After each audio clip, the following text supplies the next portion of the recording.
This is the worst podcast in the history of podcasts. Nobody listens. The ratings are a disaster. Total amateurs running it. Very unfair to me. And frankly, people are saying it should be taken off the air immediately.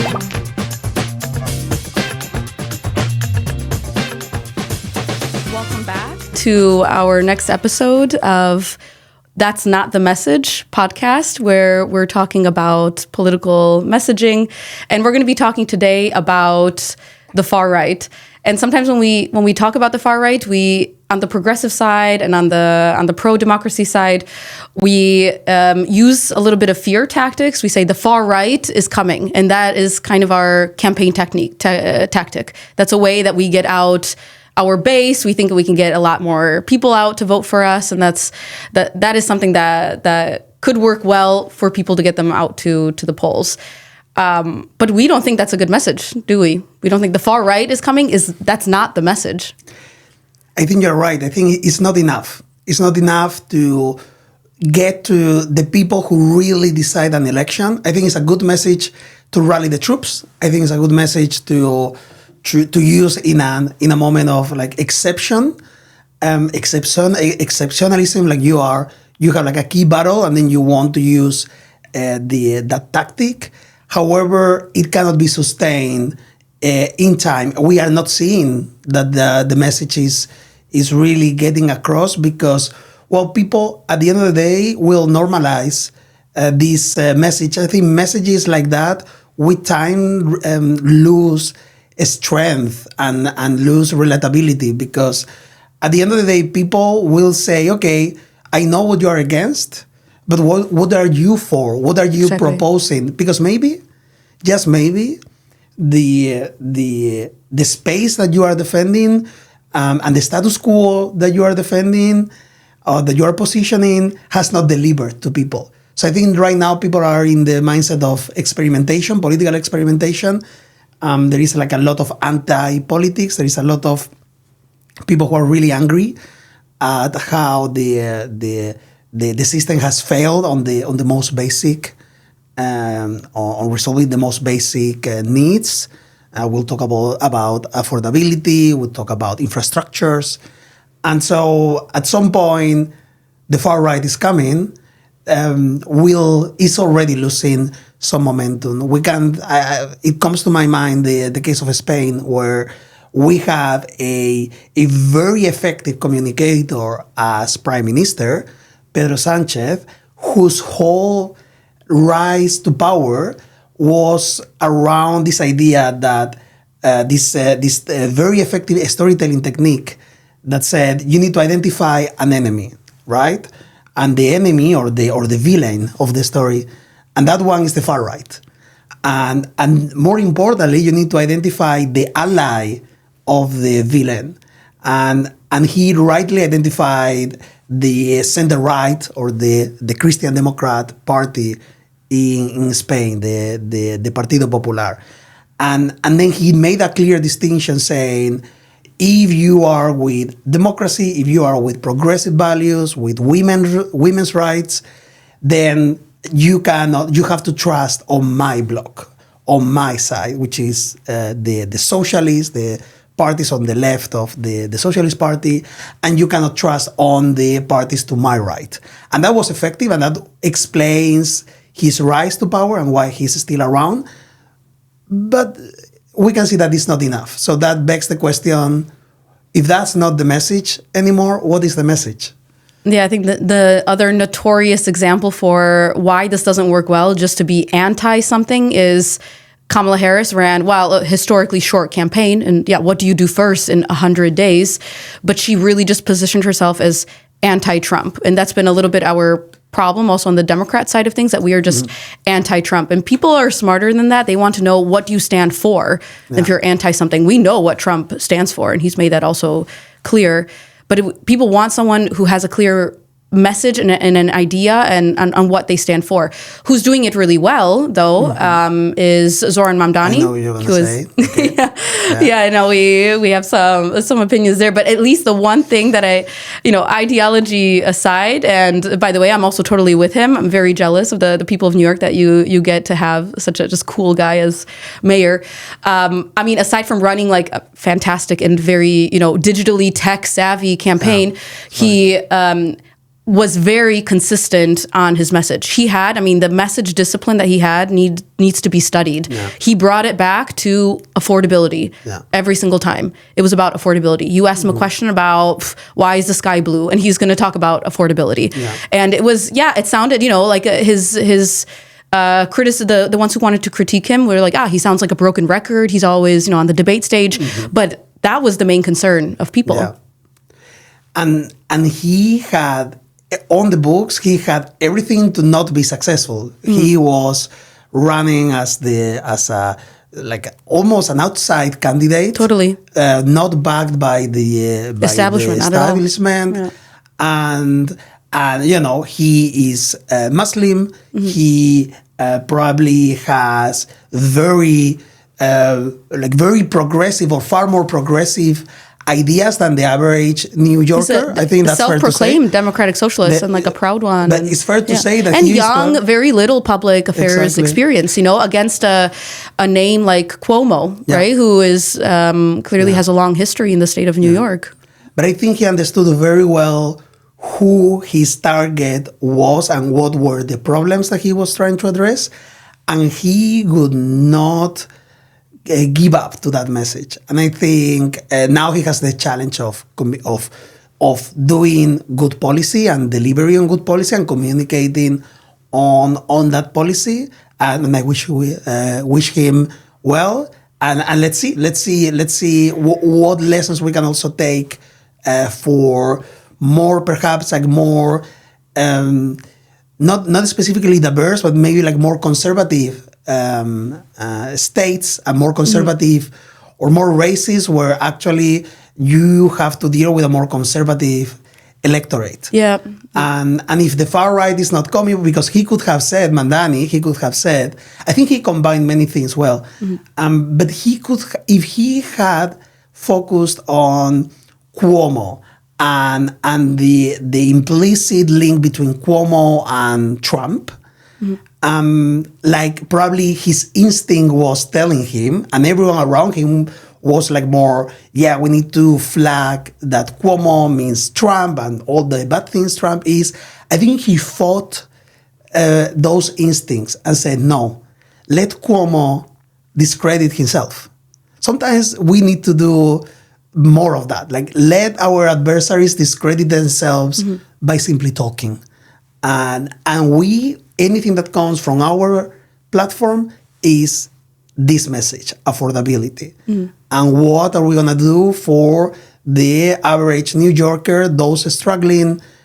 What are we going to do if we get elected? And let's show them that we empathize. Let's show them that we ride the same bicycles that they are riding, that we take the metro, that we dress like them, right? Even though he was very famous, always like dressing up in a way that you could see, I think, in his way also of communicating and presenting himself to the audience. He was very mindful of the vibes that he was giving. Like, okay, I might not be your professional politician, but I am trying. And, I want to always be suited up. And you can see that he's not a professional lawyer from the city or a professional politician, but you could still feel, you could still relate to him, right? Which is is also as important as the message. Yeah. He did I think a brilliant pre-campaign while he was, when he was like ranking 1% in the polls or something, nobody knew who the guy was. He did a whole listening aspect of his campaign, which is he went door to door and he tried to get to know who his potential constituents would be and really took into account their concerns. And that's something that I read a few days ago is what the Democratic National Committee is doing right now. They're running like a workshop 7-day training for thousands of people who want to work in a kind of like canvas for the Democrats ahead of the midterms to simply do listening. A listening exercise. Yeah, breaking news, the Democrats discover listening.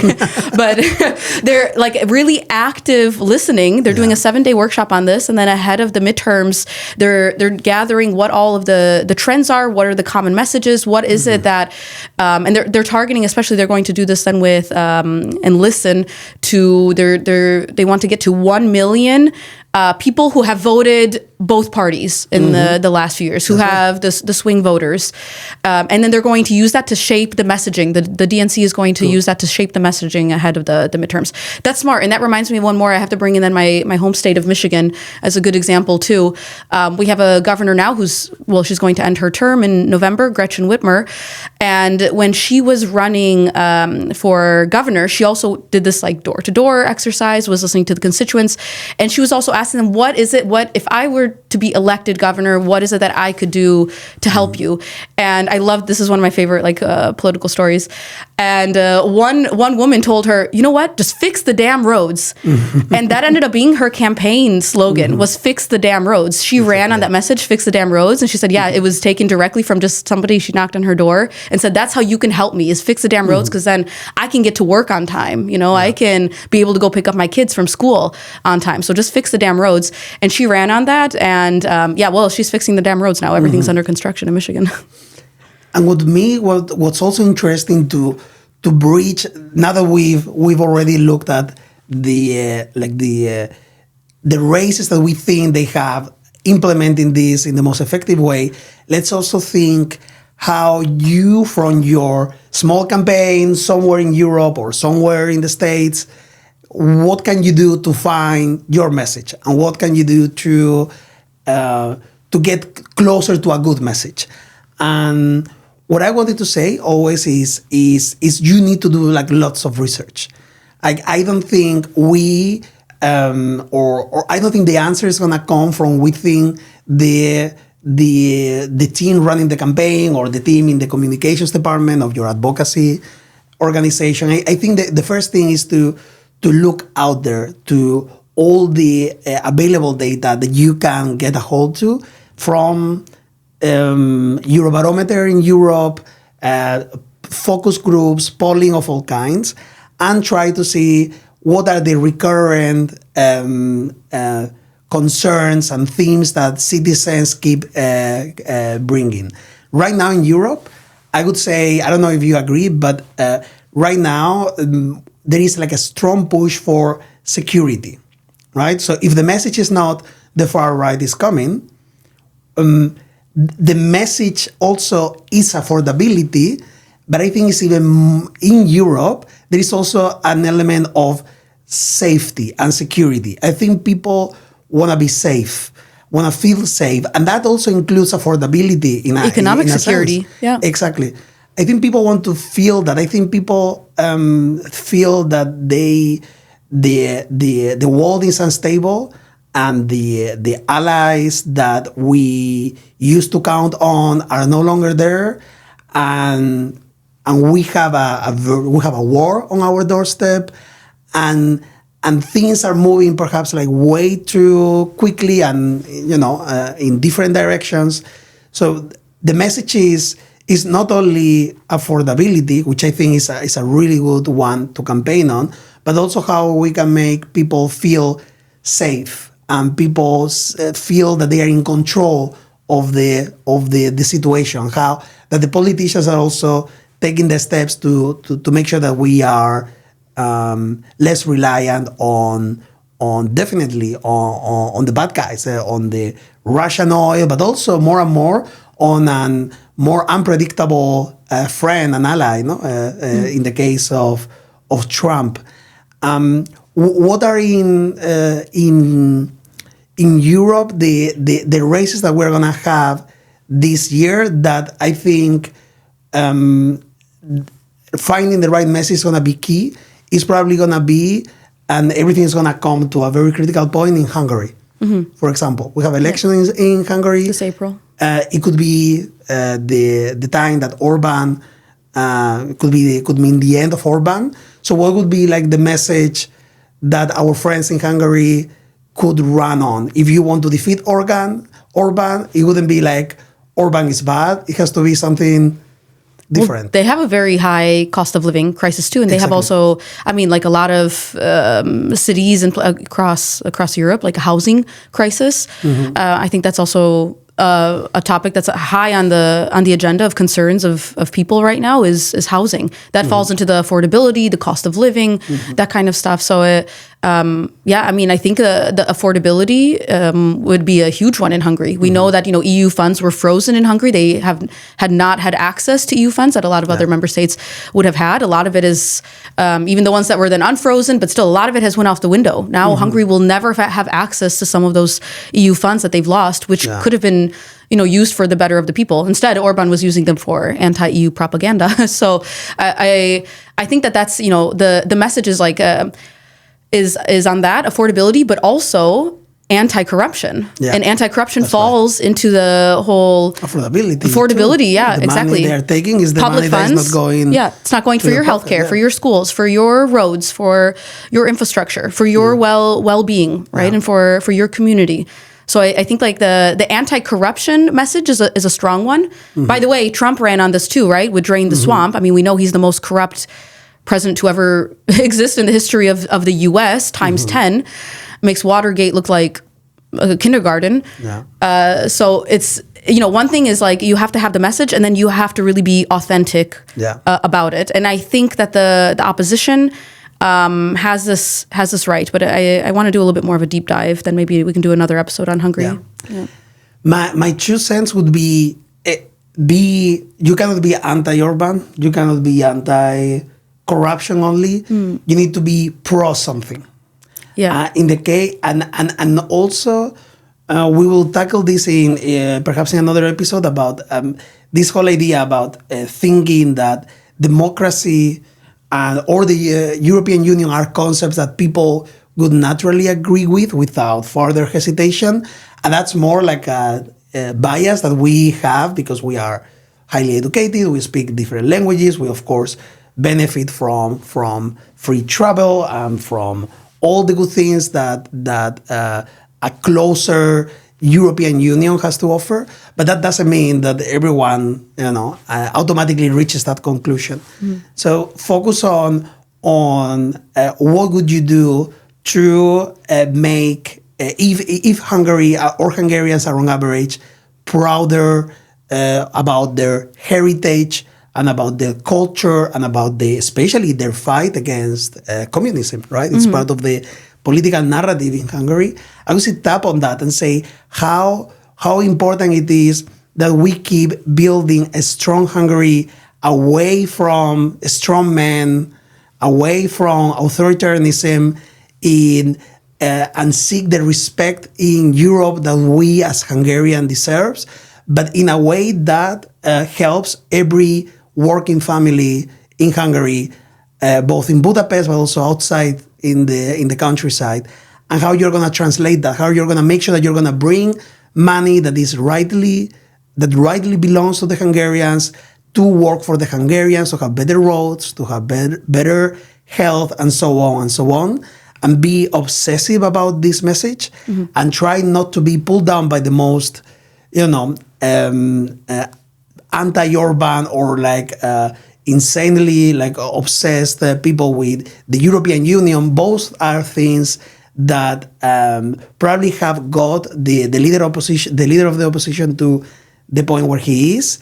But now is the moment to go beyond that base and to find a message that truly resonates. And he has all our support and encouragement to do the best job for the interest of everyone, not only the Hungarians. Exactly, yeah. And the best way to fine-tune that message is listen to people. Listen to people. Listen, yeah. Get going on that door knocking, and and those conversations that you have, waiting in line for the cashier or at the bus stop, or even around at your kitchen table.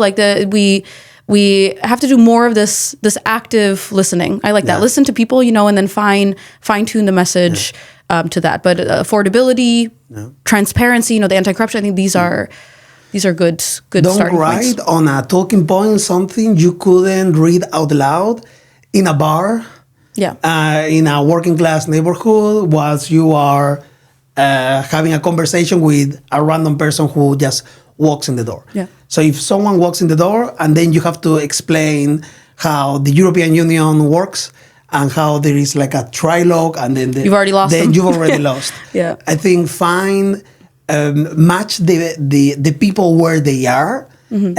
Also, if they feel angry, you should always show them that you are as angry as them.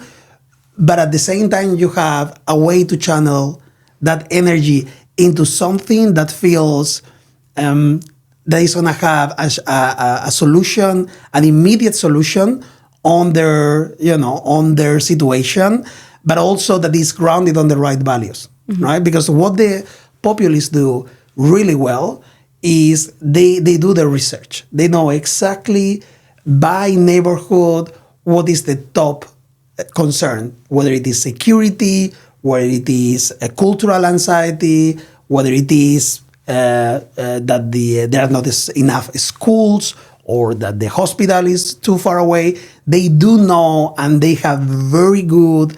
They have a very good team, like researching and like making sure that they localize their messages.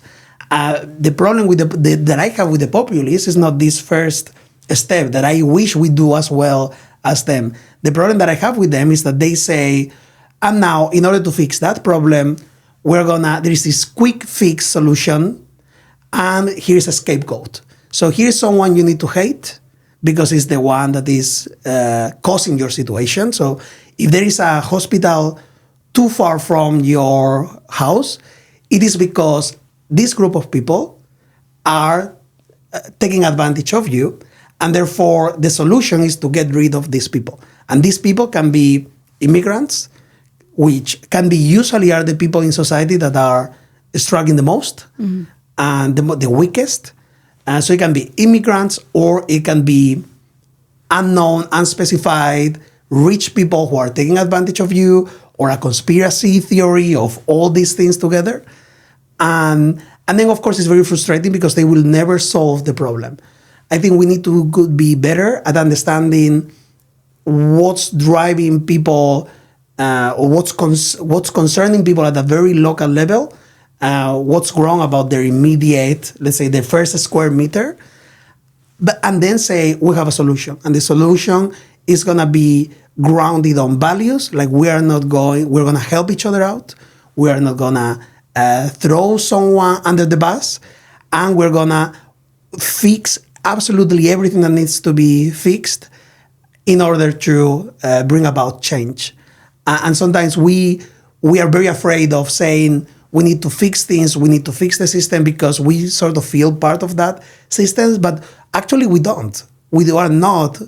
We are sentimentally attached to that system because we can see the benefits, but we need to learn how to also challenge the status quo and show people that we have the intention to shake things up if needed, always grounded on the values, right? Of respect of every single human being and their dignity and the social justice, to make sure that we are all better if everyone is doing well, not if we push one group down so that we lift ourselves up.